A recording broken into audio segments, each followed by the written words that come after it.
Hello, good morning, नमस्कार दोस्तों। आज 8 जून की करंट अफेयर्स में आप सभी का स्वागत है।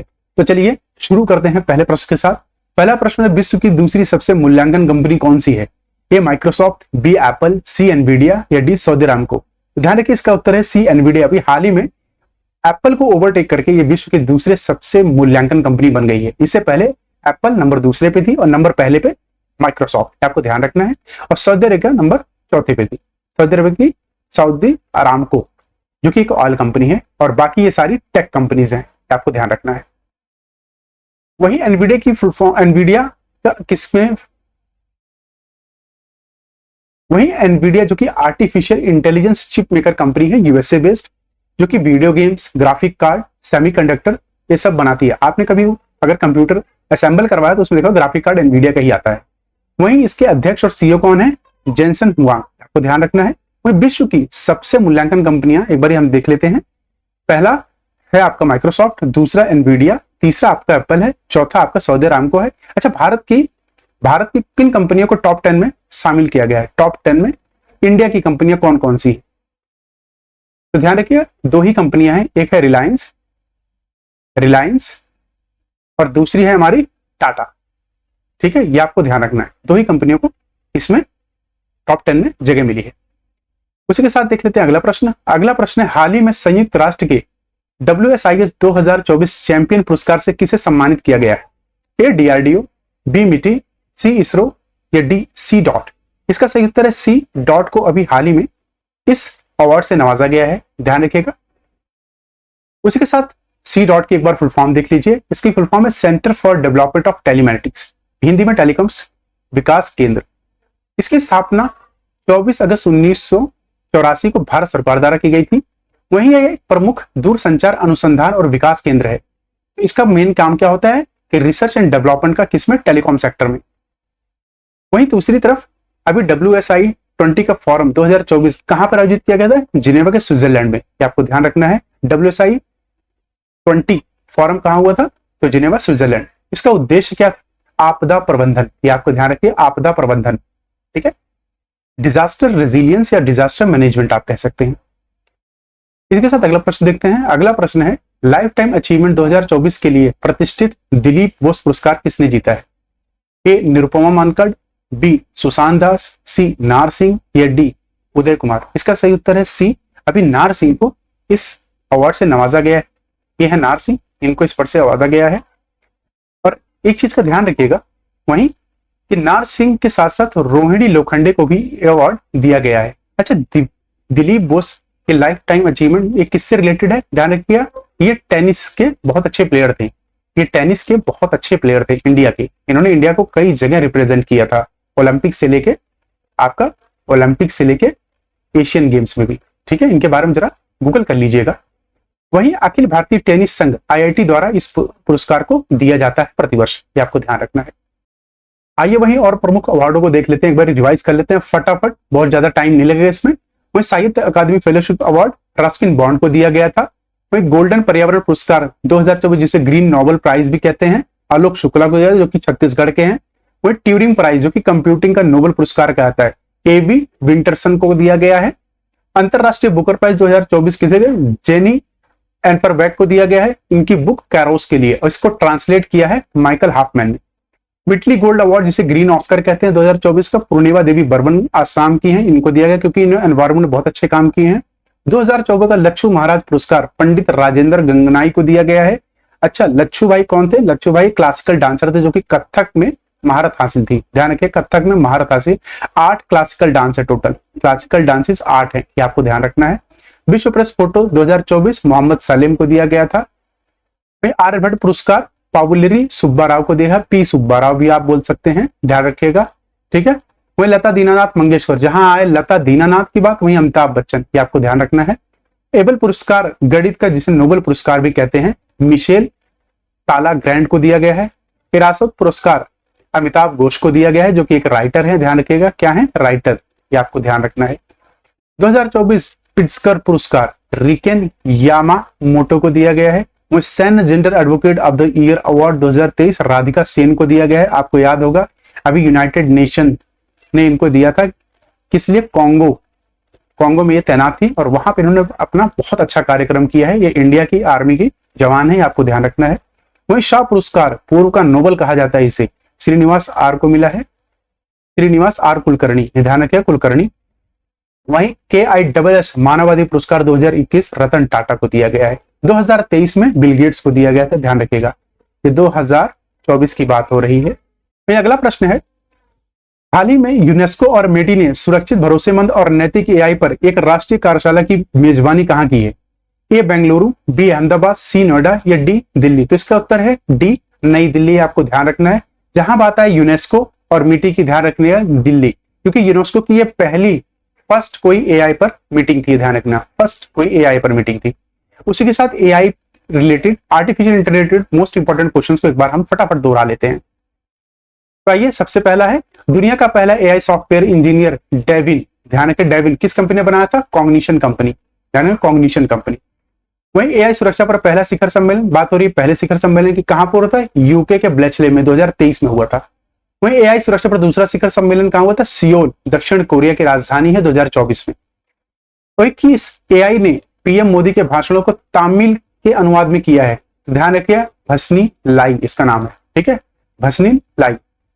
वहीं SC ने भी AI आधारित क्षेत्रीय भाषा अनुवाद उपकरण लॉन्च किया, उसका नाम क्या? सुवास। ओला ने भारत का पहला AI मॉडल लॉन्च किया जिसका नाम है कृत्रिम, ये ध्यान रखिएगा। वही जनरेटिव AI प्लेटफॉर्म टोपाज किसने लॉन्च किया है? इन्फोसिस, ठीक है, इन्फोसिस। कहां की कंपनी है इन्फोसिस? इंडिया की सॉफ्टवेयर कंपनी, ठीक है, सॉफ्टवेयर, आपको ध्यान रखना है। वही अगला है ओपन AI, चैट जीपीटी की फुल फॉर्म, ध्यान रखिएगा। ओपन AI अगर कहें किसकी है तो ध्यान रखिए चैट जीपीटी। अच्छा, जीपीटी की फुल फॉर्म देखिए जनरेटिव प्री ट्रेन ट्रांसफॉर्मर, कई बार आ जाता है, पूछ लिया आता है। वह रशिया के AI का क्या नाम है? Giga chad. किसने AI ओडेसी प्रोग्राम लॉन्च किया है? तो माइक्रोसॉफ्ट, जो कि वर्ल्ड की सबसे बड़ी विश्व की सबसे बड़ी कंपनी है नेटवर्क में। शिक्षा में बहुश्वादा को बढ़ावा देने के लिए किस नाम से AI आधारित एक ऐप लॉन्च की है? तो अनुवादानी, ये ध्यान रखना। भारत की पहली AI सिटी बनेगी लखनऊ, उत्तर प्रदेश की राजधानी। देश का पहला AI रोबोटिक्स पार्क कहां बनेगा? आर्ट पार्क, जिसका नाम है बेंगलुरु, कर्नाटका, ये आपको ध्यान रखना है, ठीक है। वहीं रिलायंस हनुमान नाम से AI चैटबॉट लॉन्च करेगा। रिलायंस के मालिक कौन है? मुकेश अंबानी, ठीक है, मुकेश अंबानी। भारत का पहला AI स्कूल तिरुवनंतपुरम, केरला, ये आपको ध्यान रखना, ठीक है, केरला, शांतिगिरी विश्व विद्या भवन। भारत में विश्व के पहले AI संचालित एंटी ड्रोन सिस्टम को लॉन्च किया है, नाम है उसका इंद्रजाल। वहीं AI गॉडफादर किसको कहते हैं? जेफरी हिंटन को कहते हैं, ध्यान रखिएगा। किस यूटी ने भारत का पहला टेली मानस चैटबॉट लॉन्च किया है? तो जम्मू एंड कश्मीर, ठीक है, जम्मू एंड कश्मीर अब यूनियन टेरिटरी है। वहीं अगला प्रश्न देखते हैं। अगला प्रश्न है, विश्व खाद्य सुरक्षा दिवस कब मनाया जाता है? ए 1 जून, बी 5 जून, सी 7 जून या डी 9 जून? इसका सही उत्तर है 7 जून। ध्यान रखिए 7 जून को विश्व खाद्य सुरक्षा दिवस मनाया जाता है।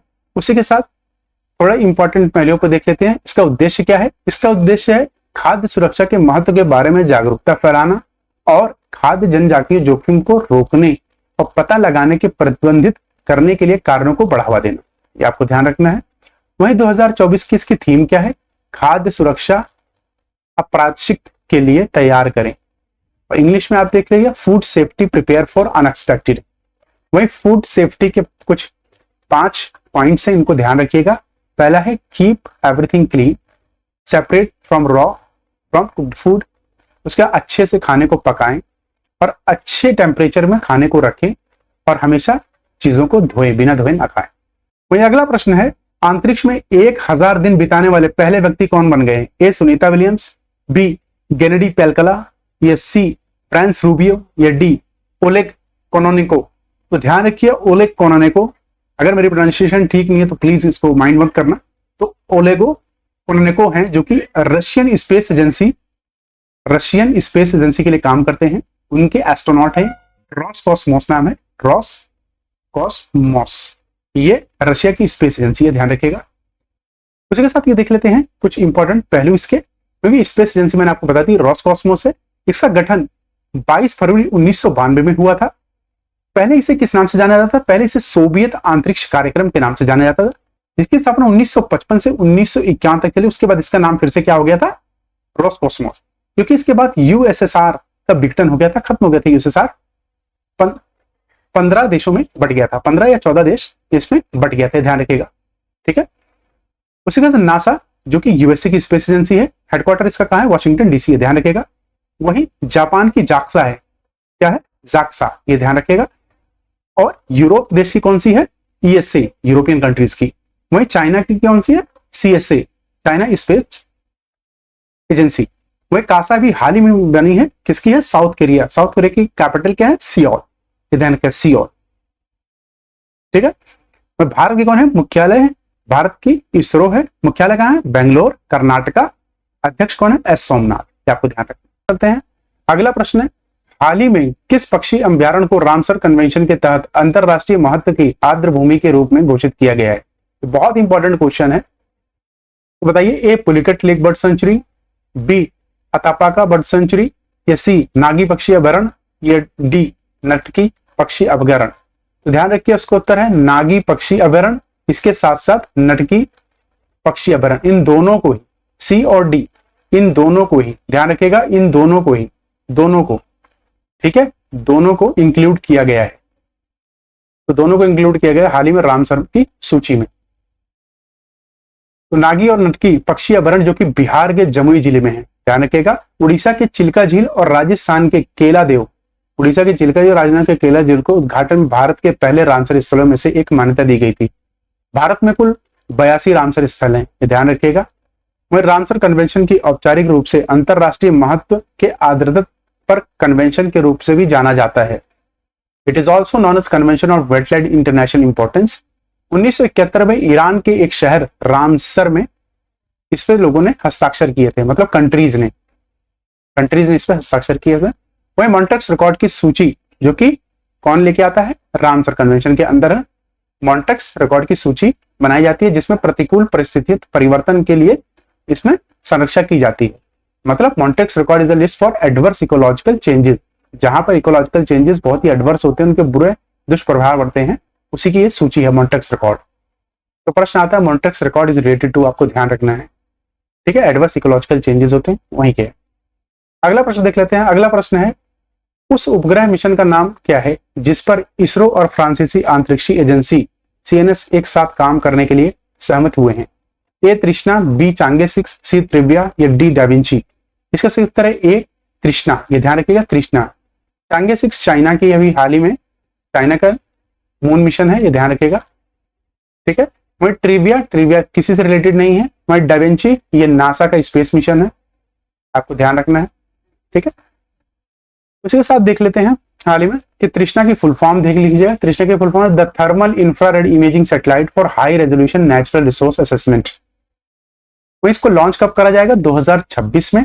इसका लक्ष्य है पृथ्वी की सतह की विस्तृत तस्वीरें लेना, ठीक है, स्पेस से। वही फ्रांस की अंतरिक्ष एजेंसी का नाम क्या है, तो जाने के CNES, जिसकी स्थापना 1961 में हुई थी। इसका मुख्यालय पेरिस में है, जो कि फ्रांस की राजधानी है। वही भारतीय अंतरिक्ष अनुसंधान इसरो की स्थापना हुई थी 1969 को। मुख्यालय बेंगलुरु कर्नाटका में है। अध्यक्ष के सोमनाथ है। अच्छा, 14 जुलाई 2023, मैंने क्वेश्चन मार्क डाला, इसका क्या है अर्थात, इस दिन हमने चंद्रयान 3 लॉन्च किया था, ध्यान रखिए, चंद्रयान 3, ठीक है, चंद्रयान 3 लॉन्च किया था, ये आपको ध्यान रखना है। आइए अगले प्रश्न में चलते हैं। अगला प्रश्न है, माउंट कनलाउन जिसे हाल ही में समाचारों में देखा गया, किस देश में स्थित है? A Italy, B Indonesia, C Malaysia, या डी फिलीपींस। इसका सही उत्तर है डी, फिलीपींस में स्थित है, ध्यान रखिएगा। अभी हाल ही में इसमें इरप्शंस हुए थे। वही माउंट कनलान निग्रोस द्वीप पर एक स्ट्रेटो वोल्केनो है, तो निग्रोस द्वीप फिलीपींस का ही है, ये ध्यान रखिएगा। यह पैसिफिक रिंग ऑफ फायर पर स्थित है। तो पैसिफिक रिंग ऑफ फायर क्या है मैं भी बताता हूं आपको। उससे पहले देख ले ज्वालामुखी के प्रकार कितने हैं। तो एक है स्ट्रेटो ज्वालामुखी, शील्ड ज्वालामुखी और सिंडर शंकु ज्वालामुखी। मतलब ये अपने एक आकार पर डिपेंड होते हैं। जैसे सिंडर कोन से ऐसे आती है और आपका शील्ड फैला होता है, ठीक है, ऐसे टाइप, और सिंडर कोन और भी पतली होती है, पाइप जैसा, ठीक है, ये कुछ ऐसे होते हैं, ठीक है, और ये एकदम बिल्कुल ऐसे ये होते हैं। ये आपका सिंडर कोन, ये आपका स्ट्रेटो, और ये आपका ये ये फैला होता है काफी दूर तक। उसके साथ ये मैप देखिए, ठीक है। इस मैप में आपको सारा क्लियर हो जाएगा, अभी हाल ही में आपको ये क्लियर हो जाएगा कि फिलीपींस आप ये देख रहे हैं, तो ये है आपका जहां पे भी ये माउंटेन फटा है, ये ध्यान रखिएगा। उसी के साथ ये देखिए स्टेट ऑफ मलक्का, जो कि बहुत इंपॉर्टेंट है, क्वेश्चन पूछा जा चुका है किसके बीच में, तो मलेशिया और सुमात्रा के बीच में है स्टेट ऑफ मलक्का। वही स्पार्टली आइलैंड पूछ जाता है तो साउथ चाइना सी में है, पार्सिल आइलैंड साउथ चाइना सी में है, ध्यान रखना। ये क्वेश्चन यूपीएससी में पूछा गया था, इंडिया के सबसे पास कौन सा है, ऑप्शन दे देता मलेशिया, सुमात्रा, इंडोनेशिया और आपका जकार्ता। तो ध्यान रखिएगा सबसे पास में कौन सा, ये देखो यहाँ पे खत्म हो रहा है, तो सबसे पास में सुमात्रा है। उसी के साथ ये देखिए रिंग ऑफ फायर, जहां पे चेन ऑफ वॉल्केनोज है। रिंग ऑफ फायर पे क्या है, चेन ऑफ वॉल्केनो, बहुत सारे वॉल्केनोज स्थित है। ये पैसिफिक रिंग ऑफ फायर इसीलिए उसको कहा जाता है। यहाँ छोटे छोटे इरप्शन होते रहते हैं। तो आप देखिए पूरा जापान इसी के ऊपर टिका हुआ है। तो दुनिया का सबसे गहरा जगह मैरियाना ट्रेंच इसी में है, आपको ध्यान रखिए। फिलीपींस भी देखिए इसी पर है, फिलीपीन प्लेट, ठीक है। तो ये आपको ध्यान रखना है इसी चीज के साथ। आइए अगले प्रश्न में चलते हैं। अगला प्रश्न है अरुण 3 जल विद्युत परियोजना कहाँ स्थित है, ए भूटान, बी नेपाल, सी सिक्किम या डी म्यांमार। तो ध्यान रखिए बी नेपाल, अरुण रिबन नेपाल, ये आपको ध्यान रखना है। ये देखिए इसी के साथ ये मैप देख लिए इंपॉर्टेंट, कि नेपाल किस किस की बाउंड्री को टच करता है। तो एक हमारे उत्तराखंड को करता है, दूसरा हमारा उत्तर प्रदेश को करता है, तीसरा बिहार को करता है, चौथा बंगाल को करता है, पांचवा सिक्किम को। तो 5 राज्यों के साथ हमारे गए, 5 स्टेट्स शेयर्स बाउंड्री, ध्यान रखिए, विद नेपाल। उसके साथ देख लेते हैं यह दक्षिण एशिया का सबसे बड़ा जल विद्युत संयंत्र होगा, सबसे बड़ा, largest hydro power plant in south Asia. इसका निर्माण कौन कर रहा है, SJVN मतलब सतलुज जल विद्युत निगम द्वारा इसे किया जा रहा है। वहीं पन बिजली उत्पादन और परियोजना में शामिल एक भारतीय PSU है। क्या है, एक भारतीय PSU।